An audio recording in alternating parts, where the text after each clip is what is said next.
பொறியியல் துறையிலிருந்து தான் ஒரு ஜாப் நோட்டிஃபிகேஷன் அனௌன்ஸ்மெண்ட் பண்ணியிருக்காங்க.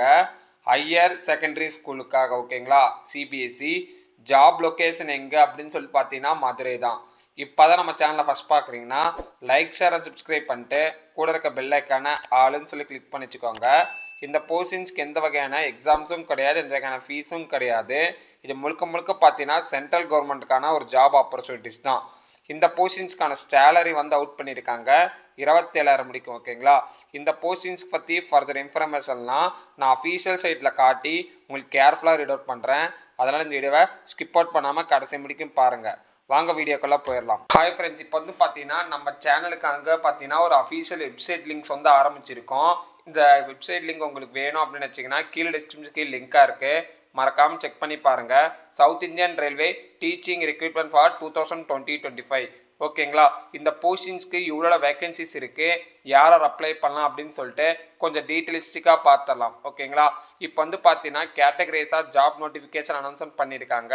போஸ்ட் கிராஜுவேட் டீச்சர், அதாவது பயாலஜி ஓரியன்டாக இருந்தீங்கன்னா உங்களுக்கு ஒரு வேகன்சிஸ் வந்து இருக்குது. இதுக்கான ஸ்டார்டிங் சேலரி வந்து பார்த்தீங்கன்னா 27,500 மணி கொடுக்குறாங்க. அதே வந்து பார்த்தீங்கன்னா போஸ்ட் எக்கனாமிக்ஸாக இருந்தீங்கன்னா அதுக்கும் ஒரே ஒரு வேகன்சிஸ் தான் இருக்குது. இதுக்கான ஸ்டார்டிங் சேலரி வந்து பார்த்தீங்கன்னா 27,000 மணி கொடுக்குறாங்க. காமர்ஸாக இருந்தீங்கன்னா ஒரு வேகன்சிஸ்.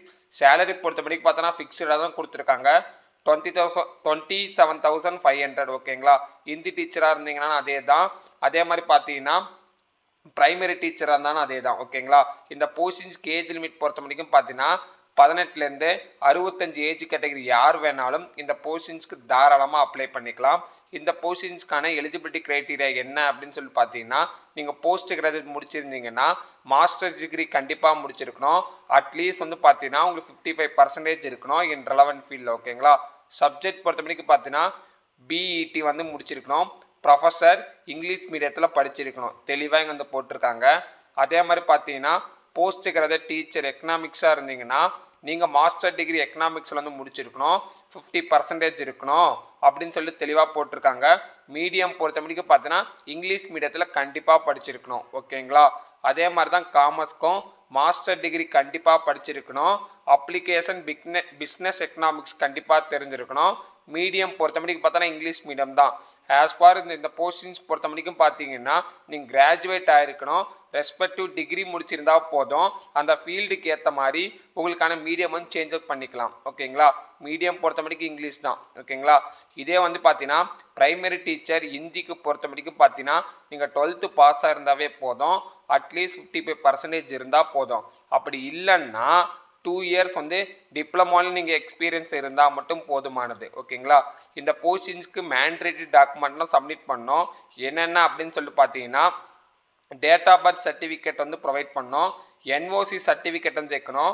நீங்கள் டீச்சராக எக்ஸ்பீரியன்ஸாக இருந்தீங்கன்னா அதுக்கான எக்ஸ்பீரியன்ஸ் சர்டிஃபிகேட்ஸ் இங்கே வந்து மென்ஷன் பண்ணோம். எஜுகேஷன் குவாலிஃபிகேஷன் சர்டிஃபிகேட் பொறுத்த மட்டும் பார்த்தீங்கன்னா மார்க் ஷீட் அப்படி இல்லைனா டிகிரி சர்டிஃபிகேட் கண்டிப்பாக வந்து வைக்கணும். அது கூட வந்து பார்த்தீங்கன்னா Aadhaar card and PAN card வந்து வைக்கணும். ஓகேங்களா, இது பற்றி ஃபர்தர் இன்ஃபர்மேஷன் தெரிஞ்சுக்கணும் அப்படின்னு நினச்சிங்கன்னா நம்ம வெப்சைட்டில் அஃபீஷியல் நோட்டிஃபிகேஷன்ஸ் ஒரு பட்டன் இருக்கும். ஜஸ்ட் அந்த பட்டன் வந்து பாப்அப் பண்ணிங்கனாவே உங்களுக்கு அஃபீஷியல் நோட்டிஃபிகேஷன் பாப் அவுட் ஆகும். ஓகேங்களா, நீங்கள் அதுலேயே நீங்கள் வந்து எல்லா இன்ஸ்ட்ரக்ஷனும் வந்து பார்த்துக்கலாம். நீங்கள் வந்து எப்பயும் போல் கீழே கமெண்ட் செக்ஷனில் லிங்க்கோ இதுமாதிரி கமெண்ட் பண்ண தேவை கிடையாது. ரெகுலர் பேஸ்டாக இதுக்கான எல்லாமே நாங்கள் பே பண்ணிடுறோம். ஓகேங்களா, இப்போ வந்து பார்த்தீங்கன்னா இந்த போஸ்டிங்ஸ்க்கான நோட்டிஃபிகேஷன்ஸ், ஓகேங்களா, அப்ளிகேஷன் ஃபார்ம் வந்து எக்ஸாக்டாக இதுதான். ஓகேங்களா, சவுத் இந்தியன் மதுரை டிவிஷன்ஸ்லேருந்து தான் ஜாப் நோட்டிஃபிகேஷன்ஸ். என்ன போஸ்டிங்ஸ்க்கு அப்ளை பண்ணுறீங்களோ அந்த போஸ்டிங்ஸ்க்கான பேர் எந்த மென்ஷன் பண்ணிக்கோங்க, உங்களுடைய பேர் மென்ஷன் பண்ணிக்கோங்க, உங்களுடைய டேட் ஆஃப் பர்த் அப்புறம் பார்த்தீங்கன்னா ஏஜ் இயர் இந்த இடத்துல மென்ஷன் பண்ணிக்கோங்க, உங்களுடைய ஃபாதர்ஸ் நேம், மதர்ஸ் நேம், உங்களோட பர்மனண்ட் அட்ரஸ். ஓகேங்களா, அதுக்கப்புறம் பார்த்தீங்கன்னா உங்களோட பாஸ்போர்ட் சைஸ் ஃபோட்டோஸ் இந்த இடத்துல வந்து ஒட்டிக்கோங்க. ஓகேங்களா, அதுக்கப்புறம் என்ன டிஸ்ட்ரிக்டோ அந்த டிஸ்ட்ரிக்ட், ஸ்டேட், உங்களுடைய பின்கோட், வேலிடான ஜிமெயில் ஐடி, நேஷ்னாலிட்டி என்னவோ நேஷ்னாலிட்டி, ரிலீஜன் என்ன ரிலீஜன் மென்ஷன் பண்ணிக்கோங்க. கம்யூனிட்டி பொறுத்த முடியும் ST, OBC or unreserved category, அந்த என்ன கேட்டகரியோ அந்த கேட்டகரி இந்த இடத்துல எழுதிக்கோங்க. நீங்கள் ஜெண்டரா மேலா ஃபீமேலா மென்ஷன் பண்ணிக்கோங்க.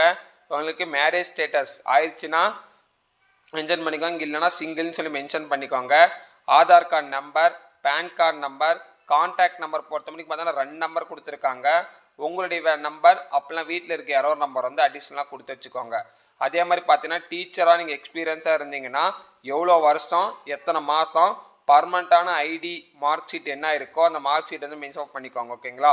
அதுக்கப்புறம் நீங்கள் எங்கே முடிச்சிங்க, ஸ்கூல் எங்கே முடிச்சிங்க, எப்போ பாஸ் அவுட் ஆனீங்க, என்ன சப்ஜெக்ட், பர்சன்டேஜ், டிவிஷன் என்னது, இந்த மாதிரி நீங்கள் ஸ்கூல்லிருந்து ப்ரொஃபஷனல் டிகிரி முடிக்கும் எல்லாமே இங்கே வந்து மென்ஷன் பண்ணோம். ஓகேங்களா? அதர்ஸ் உங்களுக்கு வேறு ஏதோ அடிஷ்னலாக பெனிஃபிட்ஸ் பண்ணியிருந்தீங்கனாலும் அதையும் இந்த இடத்துல மென்ஷன் பண்ணுங்கள். எக்ஸ்பீரியன்ஸ் டீட்டெயில்ஸும் அதே மாதிரி தான். நீங்கள் என்ன யூனிவர்சிட்டியில் படிச்சிங்க, எந்த கம்பெனியில் ஒர்க் பண்ணீங்க, அதுக்கப்புறம் அதே மாதிரி தான். ஓகேங்களா? அதுக்கப்புறம் எங்கே ஒர்க் பண்ணீங்க, டிகிரி என்ன, டேட் ஆஃப் ஜாயினிங் என்ன, ரிமார்க்ஸு எப்போ முடிச்சிங்க, டிக்ளரேஷன், இந்த ஃபார்முக்கான டிக்ளரேஷன் வந்து இதுதான். இது உங்களுடைய ஓன் ஹேண்ட் ரைட்டிங்கில் எழுதி சம்மரைஸ் வந்து பண்ணிக்கோங்க. நீங்கள் எங்கேருந்து ஃபார்ம் ஃபில்அப் பண்ண அந்த பிளேஸ், டேட் இந்த இடத்துல மென்ஷன் பண்ணிக்கோங்க. அப்புறம் உங்களுடைய சிக்னேச்சர் இந்த இடத்துல மென்ஷன் பண்ணிக்கோங்க. ஓகேங்களா? இந்த ஃபார்முக்கான லிங்க்ஸ் எல்லாமே இதிலே இருக்குது. ஜஸ்ட் நீங்கள் செக் அவுட் பண்ணி பாருங்கள். இதெல்லாம் பிடிச்சிருந்துச்சி அப்படின்னு நினச்சிங்கன்னா லைக், ஷேர் அண்ட் சப்ஸ்கிரைப் பண்ணிட்டு கூட இருக்க பெல் ஐக்கான ஆளுன்னு சொல்லி கிளிக் பண்ணி வச்சுக்கோங்க. உங்கள் சப்போர்ட் என்றைக்கும் எங்களுக்கு தேவை. அதனால் இந்த வீடியோவை தொடர்ந்து பாருங்கள். மேலும் அடுத்த வீடியோ பார்க்கலாம். Thank you so much. Have a nice day.